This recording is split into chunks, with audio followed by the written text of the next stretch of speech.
It's just a game. A phrase we have heard far too often. But anyone who truly understands video games knows that behind every gaming session there can be so much more. There are moments when I stop and think about what it really means to play, how video games have made me feel, grow, thrill and reflect. Then I look at it all and realize how often everything gets boiled down to a single word: game. As if it were something light, superficial, a mere pastime. And make no mistake, it can be. Gaming is also a carefree, purely fun activity at its simplest. But reducing the entire experience to just entertainment is an insult to the depth many titles have achieved. It's like saying a book is just paper, or a movie is just a sequence of images. It ignores the shivers of tension in front of the screen, the tears shed for an unexpected ending, the thoughts sparked by difficult choices. It denies the power that interactive storytelling can hold over our hearts and minds. How many times have we heard comments like, "Do you really still play video games? Don't you have anything better to do? Are you still gaming at your age? How immature. Video games? What's loser stuff? I prefer people with more useful hobbies." Words that can cut like a blade, especially when aimed at our hobby, our passion, whatever it may be.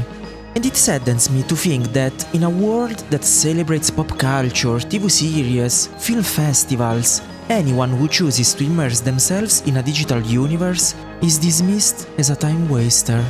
Those who love reading aren't scolded. Loving books is a sign of culture. Those who love cinema aren't criticized. They are seen as art enthusiasts, but those who love video games are accused of escaping reality, losing themselves in an illusion, wasting precious hours. But why? Why the value of what happens behind a screen is not recognized, especially above all when it comes to video games? Why don't people see that behind every pixel there's the work of dozens, even hundreds of people? Writers, artists, composers, programmers, psychologists. And not just to create entertainment, but to build worlds that speak of life, emotions, hopes, and fears. A video game can convey the determination to overcome an obstacle, the anxiety of confrontation, the pain of a loss. Authentic emotions that we all experience in our daily lives, or have experienced at least once. How many of us have felt the thrill of a moral choice that changed the course of an entire story? How many of us have replayed a level 1,000 times just to master a challenge, learning patience and resilience in the process?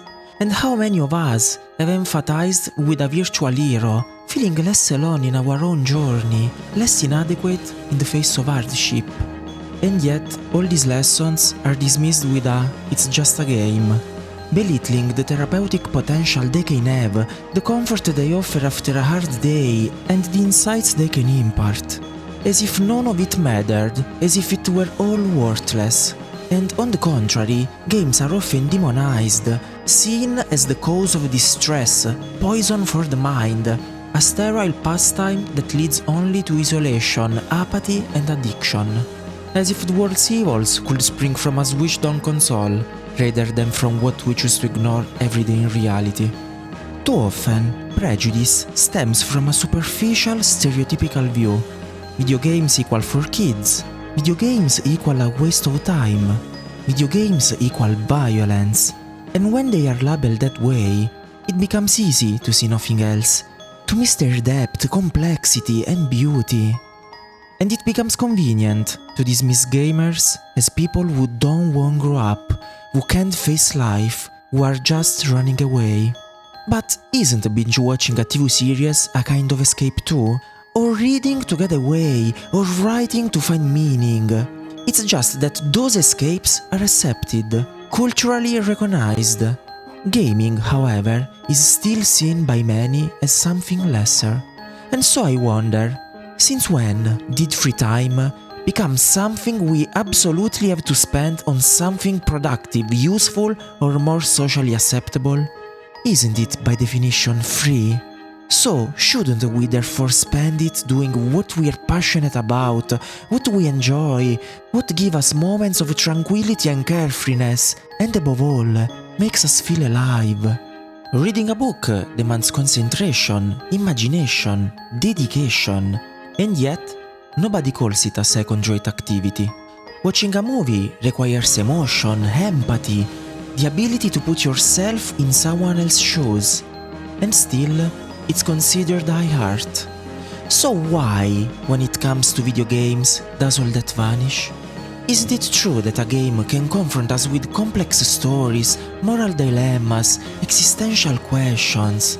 Doesn't it force us to reflect on what it means to be human, on the value of relationships, on the strength of memories? And isn't that same mountain of pixel capable of moving us as deeply as an art house movie or a powerful novel? Why should the chills you get from the ending of Undertale count for less than those from watching a movie? And why should the tears shed over the incredible story of 2B and 9S carry less weight than those from a great book? And why should the laughter and fun you share with friends while gaming together matter less than the ones you have over a cocktails in a pub? Often, those who judge simply don't understand. And when you don't understand, it's easier to mock, belittle, label. You stop at the surface, the bright colors, the old stereotypes that refuse to die. And so, you see nothing of what's really inside. You don't consider that behind every game experience there are emotions, creativity, freedom, and above all, interactivity. Because it's not about watching passively, but participating, deciding, living firsthand. It's a medium that calls you by name, makes you feel like the protagonists, lets you become part of something bigger. It's an ongoing dialogue between you and the virtual world, where every action carries weight, every emotion has meaning. And yet, we still often collide with a wall of skepticism, as if spending time on video games were automatically a sign of immaturity and laziness, as if handing someone a controller were an admission of fleeing real life. And I find myself thinking, but what if it were?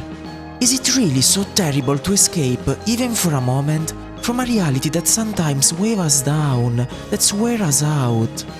Is it wrong to carve out a space all your own, where you can breathe, lighten the load, and find a little peace? And after all, isn't that exactly what happens when you indulge in any other hobby? Like curling up with a good book, or kicking around a soccer ball with friends, or simply enjoying a carefree chat. And I really hate this stereotype. The idea that a passion for gaming indicates immaturity, lack of ambition, or a poor will to live. But the truth for us is another. For us, video games aren't an escape, but a journey inward. They are not a fallback. They are an opportunity for exploration, of fantastic worlds, of authentic emotions, of stories that mirror our humanity.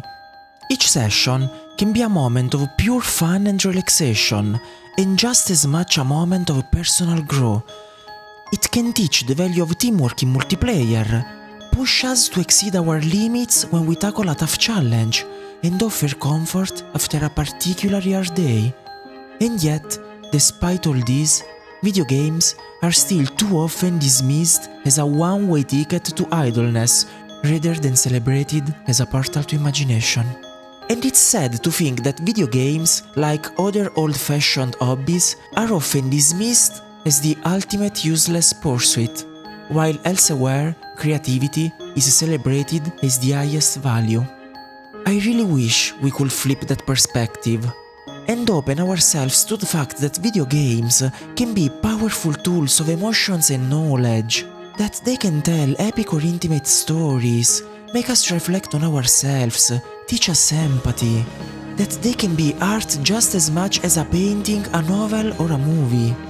And with all this in mind, I'm not asking anyone to become a gamer, but only to recognize the value of those who truly are. to stop mocking anyone who spends their free time exploring new worlds, to stop assuming that holding a controller is a synonymous of childishness, to stop treating emotions stirred by a screen as less real than those evoked by the printed page, because the difference isn't in the medium, but in the experience that medium can give you. And if a video game has made you smile, made you cheer, made you think, or made you cry, then it wasn't just a game, it was a life-changing experience.